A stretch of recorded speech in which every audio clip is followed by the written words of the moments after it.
কংগ্রেসের আহ্বানে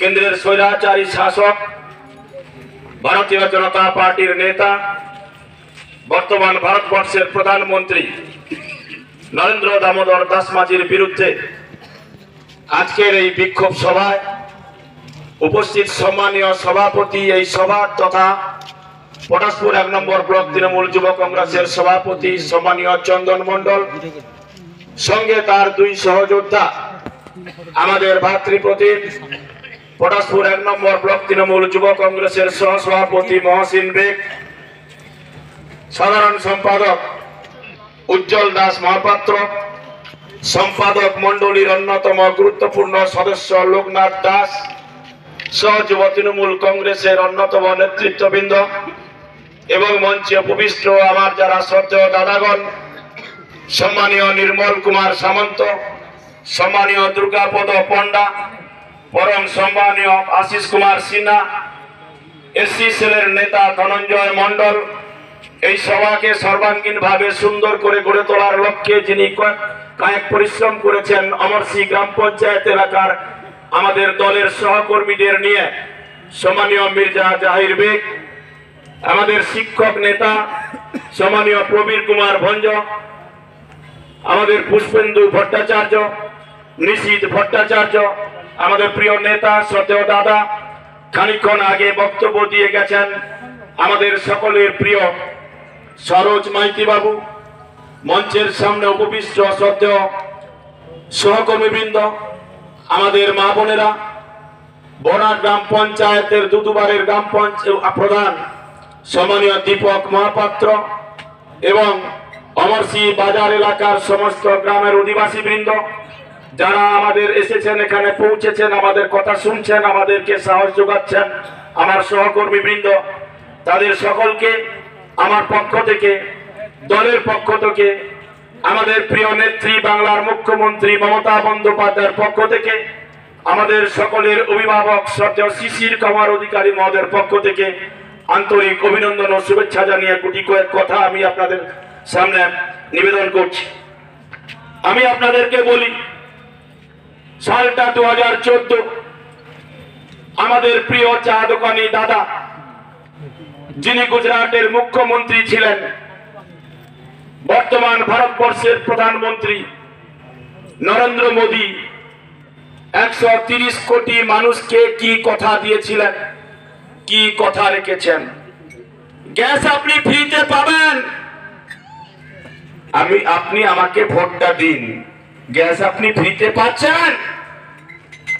গ্যাস কি আপনারা ফ্রিতে পাচ্ছেন? নগদ পয়সা আপনাকে পুরোটা জমা দিতে হয়, মাসের শেষে আপনার অ্যাকাউন্টে একটা 15 কোটি টাকা ঢুকে যায়, এটাই কি ফ্রি? তিনি বলেছিলেন বছরে 2 কোটি শিক্ষিত বেকার যুবককে আমরা চাকরি দেব। অমরসিয়া গ্রাম পঞ্চায়েত এলাকার কোন এক বন্ধু কি বলতে পারবেন যে তার বাড়ির সুশিক্ষায় শিক্ষিত যুবক কেন্দ্রীয় সরকারের কোন চাকরি পেয়েছে কিনা? তিনি বলেছিলেন আমাকে আপনারা ক্ষমতায় আনুন, লক্ষ লক্ষ কোটি কোটি টাকা যে সমস্ত ব্যবসায়ী এবং নেতারা চুরি করে সুইজারল্যান্ডের ব্যাংকে রেখে দিয়ে এসছে, অর্থাৎ কালো টাকা, সেই টাকা আমি উদ্ধার করে প্রত্যেক গরিব ভারতবাসীর অ্যাকাউন্টে আমি 15 লক্ষ টাকা পাঠিয়ে দেব। বন্ধু, কারোর অ্যাকাউন্টে কি 15 লক্ষ নয়, 5টা টাকা ঢুকেছে। কৃষকদের জন্য ঘোষণা করেছিলেন, ঘোষণাটা কি ছিল? প্রত্যেক কৃষকের অ্যাকাউন্টে ক্ষয়ক্ষতির 6000 টাকা পাঠিয়ে দেব। কেন্দ্র সরকারের কোন অ্যাকাউন্ট থেকে আপনার অ্যাকাউন্টে 6000 টাকা এসেছে কি বন্ধু? আজকে আলুর দাম বাড়া, আজকে পেঁয়াজের দাম বাড়া, বস্তুর ধারে কাছে আপনি যেতে পারবেন না। 110 টাকার ডাল আজকে 180 টাকা। ওমেস্ট্রু যে ট্যাবলেটটার দাম ছিল 12 টাকা, তা হয়েছে 20 টাকা। সেই দ্রব্য মূল্যটা বৃদ্ধি হচ্ছে কেন? আপনি প্রত্যেক দিন দেখবেন মোবাইলে আপনার একটা মেসেজ এসছে, আজকে পেট্রোলের দাম 2 টাকা বাড়লো।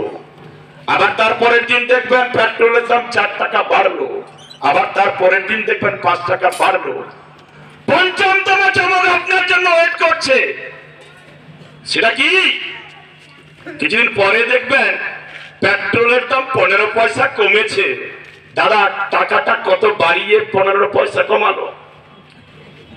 তাহলে পেট্রোল ডিজেল গ্যাসের দাম যদি দিনের পর দিন বাড়তে থাকে, পণ্যবাহী গাড়িগুলো যদি তাদের ভাড়া বাড়াতে থাকে, তাহলে 120 টাকার ডালের দাম কেন 180 হবে না?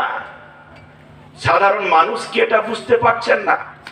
যা মুসলমানকে ভাগ করে দাও, যা হিন্দুকে ভাগ করে দাও। মুসলমানের মধ্যেও জাত ভেঙে দিচ্ছে। কি বলছেন? গোল টুপি, লম্বা টুপি, মারামারি লাগিয়ে দাও। হিন্দুদের মধ্যে লড়াই লাগাচ্ছেন, সেটা কি? ব্রাহ্মণদের সঙ্গে দলিতদের লড়াই লাগিয়ে দাও। তারপরে বলছেন ক্ষত্রিয়ের সঙ্গে হরিজনদের লড়াই লাগিয়ে দাও। সমাজটাকে দ্বিধা বিভক্ত করে দাও। সমাজটাকে দ্বিধা বিভক্ত করে আমি ক্ষমতায় থাকবো, আমি স্বৈরাচারী শাসক। যে দেশের মানুষ ডাল কিনতে পারছে না,